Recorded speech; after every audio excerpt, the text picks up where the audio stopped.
Good morning बच्चों। आज का विषय है गृहशील कक्षा 8 पार्ट 3 खाद्य पदार्थों का संरक्षण। तो आज हम भाग 2 पढ़ेंगे, शीघ्र नष्ट होने वाले पदार्थों का संग्रह।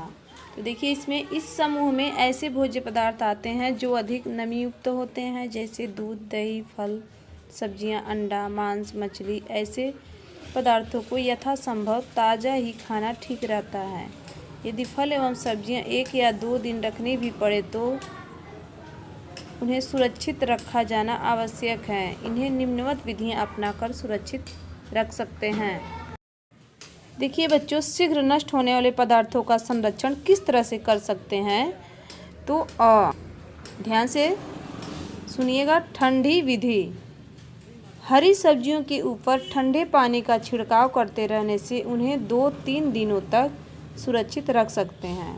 दूध एवं दही जैसे भोज्य पदार्थों को किसी बर्तन में ढककर उन्हें ठंडे पानी में रखने से सुरक्षित रखा जा सकता है। यदि फ्रिज उपलब्ध है तो फ्रिज या आइस बॉक्स में हरी सब्जियां, पका भोजन, दूध, दही, मक्खन एवं फल कई दिनों तक सुरक्षित रखते हैं।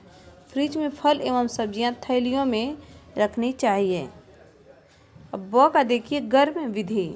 इस विधि में भोज्य पदार्थों को थोड़े थोड़े अंतराल पर गर्म किया जाता है, जिससे जीवाणु, एंजाइम, कवक नष्ट हो जाते हैं। दूध एवं भोजन को 5 से 6 घंटे के अंतराल पर उबाल लेने से उन्हें खराब होने से बचाया जा सकता है। अब देखिए बच्चों, निर्जलीकरण विधि। तो पहले तो ये जान लीजिए, निर्जलीकरण किसे कहते हैं। खाद्य सामग्री से नमी का हटाना ही निर्जलीकरण विधि है। इस विधि में खाद्य सामग्री में उपस्थित नमी धूप के माध्यम से सूख कर निकल जाती है। जब खाद्य सामग्री में नमी नहीं रहती है तो जीवाणु, कवक एवं एंजाइम सक्रिय नहीं हो पाते हैं एवं खाद्य सामग्री सुरक्षित रहती है। गोभी, करेला, भिंडी, मेथी, धनिया एवं पालक को धूप में सुखा लेते हैं। जब उसमें से नमी खत्म हो जाती है तो उसे वायुरुद्ध डिब्बों में बंद करके रख देते हैं। निर्जलीकरण विधि द्वारा ही पके आम के फलों के रस को सुखाकर अमावट बनाया जाता है। अब देखिए बच्चों, अचार, जैम एवं जेली जैसे खाद्य पदार्थों को हम कैसे संरक्षित करेंगे। परिरक्षण विधि का प्रयोग करके हम इन खाद्य पदार्थों को सुरक्षित रखते हैं। परिरक्षण विधि। भोज्य पदार्थों में विभिन्न घरेलू रासायनिक पदार्थों जैसे नमक, चीनी, हल्दी या तेल आदि को मिलाकर संरक्षित करना परिरक्षण विधि कहलाती है। परिरक्षण विधि में निम्नवत विधियां समाहित हैं। अब देखिए, परिरक्षण विधि 2 प्रकार की होती है। चीनी के घोल में परिरक्षण और नमक, तेल एवं मसाले द्वारा परिरक्षण। तो देखिए, क का चीनी के घोल में परिरक्षण। सेब, अंगूर या अमरूद जैसे फलों को संरक्षित रखने के लिए उन्हें चीनी की गाढ़ी चाशनी में पकाते हैं। परिरक्षण विधि में मुरब्बा, जैम एवं जेली बनाकर सुरक्षित रखते हैं। अब ख का देखिए, नमक, तेल एवं मसाले द्वारा परिरक्षण।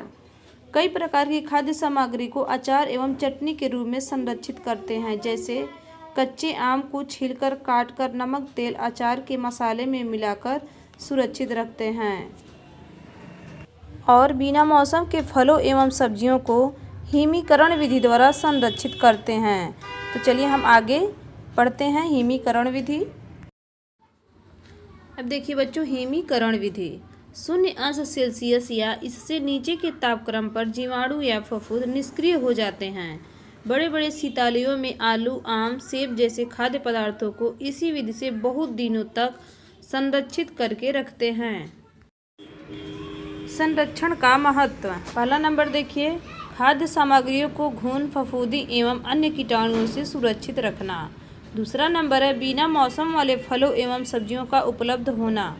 तीसरा नंबर, आवश्यकता से अधिक पैदा होने वाले फल, सब्जी, अनाज को सुरक्षित रखना। चौथा नंबर है अनाज, फलों एवं सब्जियों को दूर स्थानों पर भेजने के लिए। 5वां है पके हुए भोज्य पदार्थों को संरक्षित रखकर उनका दोबारा उपयोग करने पर समय एवं ईंधन की बचत होना। भविष्य के लिए खाद्य पदार्थों की सुरक्षा मानव मूल्य है। भारत में अधिकतर खाद्य पदार्थों का उत्पादन मौसम के अनुसार होता है। परिवारों में यह परंपरा रही है कि वर्ष भर के लिए अनाज एवं दालें खरीद लेते हैं, क्योंकि जिस मौसम में इनका उत्पादन होता है उस मौसम में कम दाम पर उपलब्ध हो जाती है। एक साथ अधिक मात्रा में खरीद लेने पर एक प्रकार की सुरक्षा की भावना भी बनी रहती है कि कभी यदि धन का अभाव हो तो खाने पीने में कोई कमी नहीं रहेगी। सरकार भी भंडार गृहों में गेहूं, चावल, दाल आदि का भंडारण करती है, जिससे आपातकाल के समय देश में उनकी कमी न हो।